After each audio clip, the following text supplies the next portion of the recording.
So hello friends, કેમ છો બધા? મજામાં? સો આજે મારો ભાઈ છે એ 4 વર્ષ પછી છે એ કેનેડાથી રિટર્ન થયો છે. સો હું એનું સ્વાગત કરું છું અને ભાઈની આવવાની ખુશીમાં આજે હું પ્રિપેર કરું છું રોઝ ખીર. યસ, તમે ખીર તો છે એ અવારનવાર આપણે બનાવતા જ હોઈએ છીએ અને ઘરમાં કોઈ પણ શુભ કાર્ય થાય ત્યારે મોસ્ટ ઓફ છે આપણે ગમે તે ફોર્મમાં છે એ સ્વીટ બનાવતા હોઈએ છીએ. તો આજે મેં કંઈક નવું ઇનોવેશન કર્યું છે અને આજે હું છે એ રોઝ ખીર છે એ પ્રિપેર કરું છું.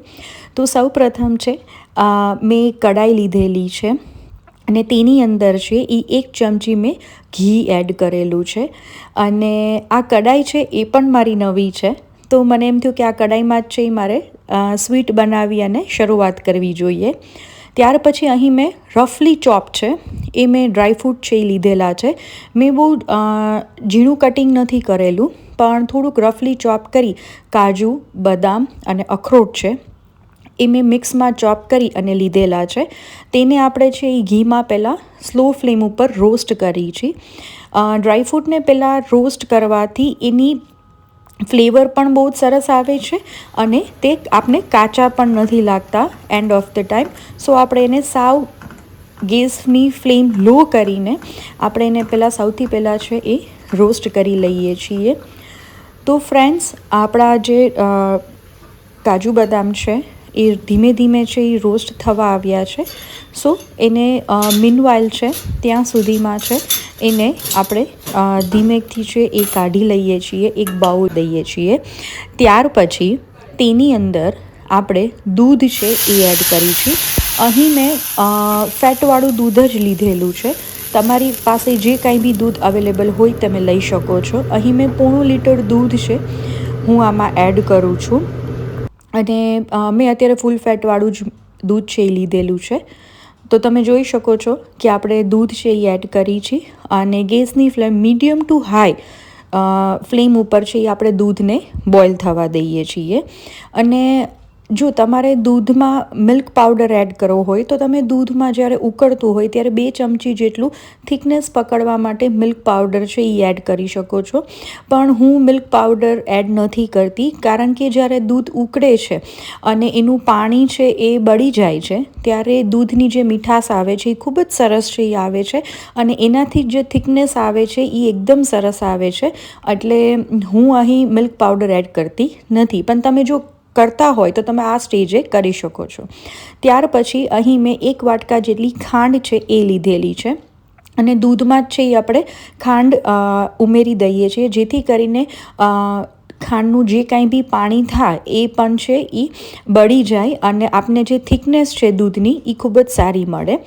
અને ખીર બનાવતી વખતે એક ધ્યાન રાખવાનું કે આપણે સતત છે દૂધને હલાવી અને પાણી બળી જાય તે વસ્તુનું ધ્યાન રાખવાનું છે, તો જ આપણી ખીર છે એ ખૂબ જ સરસ બનશે. ત્યાર પછી અહીં મેં 1.5 વાટકા ભાતને છે એ પલાળી રાખેલા હતા અને મેં તેને બોઇલ કરી લીધેલા છે. મેં એની સીટી નથી કરી, મેં બોઇલ કરી લીધેલા છે. જો તમારે સીટી કરવી હોય તો તમે 1 સીટી પણ કરી શકો છો.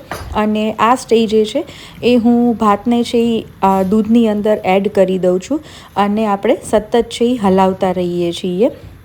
તો તમે જોઈ શકો છો કે આપણું ભાત છે એ દૂધની અંદર ધીમે ધીમે છે એ મિક્સ થતા જાય છે અને આપણે કન્ટિન્યુઅસલી છે આ પ્રોસેસને હલાવતા રહીએ છીએ જેથી કરીને દૂધ છે કે નીચે છે એ બેસી ના જાય.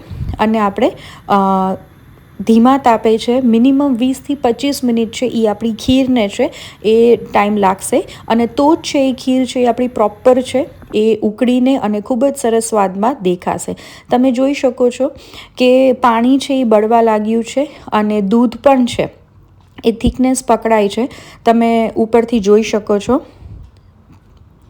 સો ફ્રેન્ડ્સ, આજે ઘણા વર્ષો પછી મારા ભાઈ આવ્યો છે તો એના માટે મને કંઈક થયું કે હું કંઈક નવીન રેસીપી બી ટ્રાય કરું અને સ્વીટ પણ બની જાય. તો મેં આ રેસીપી છે મેં બનાવેલી છે, તો તમે પણ ચોક્કસથી બનાવજો. અને આ સ્ટેજે એની અંદર છે મારી પાસે ગુલાબની પાંખડીઓ હતી, તેને મેં ઝીણી ઝીણી ચોપ કરી લીધેલી છે અને હું આ સ્ટેજે છે ને એડ કરું છું. આપણે ગુલાબની જે પાખડિયું છે એને મેં ઝીણી ચોપ કરી લીધેલી છે, એટલે નાની નાની 3 ચમચી છે એ મેં લીધેલું છે. વધારે આપણે એડ નથી કરતા બિકોઝ એનાથી છે થોડી કડવાશ બી પકડાઈ જશે, એટલે થોડુંક જ એડ કરી છે. ત્યારબાદ આ મેં રોઝ સિરપ લીધેલું છે, તેને હું અરાઉન્ડ મોટી 4થી 5 ચમચી છે એ આ સ્ટેજે જ એડ કરું છું. અને એડ થઈ ગયા પછી આપણે કન્ટિન્યુઅસલી છે તેને હલાવતા રહીએ છીએ, જેથી કરીને સિરપ છે એ નીચે ચોંટી ના જાય અને મિક્સ થતું જાય આપણા ખીરમાં. સો ફ્રેન્ડ્સ, તમે મારી ચેનલને સબસ્ક્રાઈબ ના કરી હોય તો મને સબસ્ક્રાઈબ કરી આપજો. આવી નવી નવી રેસિપીઝ છે હું તમારા માટે લઈને આવું છું, તો તમને બધી જ રેસિપીની નોટિફિકેશન છે એ તમને મળતી રહે. તમે જોઈ શકો છો કે આપણી ખીરનો કલર છે એ પણ છે એ લાઇટ પિંક અરાઉન્ડ પકડાવા આવ્યો છે અને ખૂબ જ સરસ કલર છે એ દેખાય છે. આ સ્ટેજે એમાં હું ડ્રાયફ્રૂટ છે એ અંદરથી એડ કરી દઉં છું, અને થોડાક ડ્રાયફ્રૂટ છે એ મેં બચાવીને બી રાખ્યા છે, જેથી કરીને આપણે ગાર્નિશમાં છે ત્યારે એડ કરશું. આ સ્ટેજે બી હજી આપણી ખીર છે એ થઈ નથી. આપણે આને ખૂબ જ ગરમ કરી અને ખદખદાવવાની છે, જેથી કરીને ટેક્સચર છે એકદમ ડાર્ક થિકનેસવાળું પકડાય અને ખૂબ જ સરસ છે એ બનીને બહાર આવે. તો તમે જોઈ શકો છો ફ્રેન્ડ્સ કે આપણી ખીરનો કલર પણ છે એ લાઇટ પિંક છે એ પકડાઈ ગયો છે, અને આપણે કન્ટિન્યુઅસલી છે એ હળવા હાથે આને હલાવતા રહીએ છીએ. મારી કઢાઈ છે થોડીક આઈ થિંક નાની પડે છે, અને ખીરનું પ્રપોર્શન છે એ થોડુંક વધી ગયું છે, તો મને થોડીક હલાવવામાં એમાં થોડુંક તકલીફ પડે છે, પણ તમે તમારી રીતે ક્વોન્ટિટી પ્રમાણે છે એડજસ્ટ કરી શકો છો. આ સ્ટેજે આની અંદર હું 1 ચમચી છે હજી ઘી એડ કરું છું. ઘી એડ કરવાનું મેઇન રીઝન એ છે કે એનું ટેક્સચર છે એકદમ સ્મૂથ પકડાય છે, અને મેં ખીર ટેસ્ટ કરી તો મને જે ગળાશ જોતી હતી એનાથી થોડીક ઓછી લાગતી હતી, એટલે આ સ્ટેજે ફરીથી મેં છે એ રોઝ સિરપ છે એ એડ કરી દીધું છે. તમે ખાંડ બી એડ કરી શકો છો, પણ થોડીક જ મને ગળાશની જરૂર હતી, એટલે આ સ્ટેજે છે મેં રોઝ સિરપ છે એ એડ કરી દીધું છે. તો વિન્ટર સિઝનમાં તમે ગરમ ગરમ જો આ ખીર છે એ ખાઓ તો ખૂબ જ મજા આવે એવી ખીર બની છે, અને તમે સુગંધ પણ છે એ ખૂબ જ સરસ આવે છે. તમે જોઈ શકો છો કે આપણી ખીરનો કલર છે એ ખૂબ જ સરસ પકડાણો છે, અને રોઝ ફ્લેવર છે આઈ થિંક બધાને ભાવતી ફ્લેવર છે. નાના બાળકોથી માંડીને મોટાઓને પણ રોઝ ફ્લેવર છે એ ખૂબ જ સરસ છે એ ભાવે છે.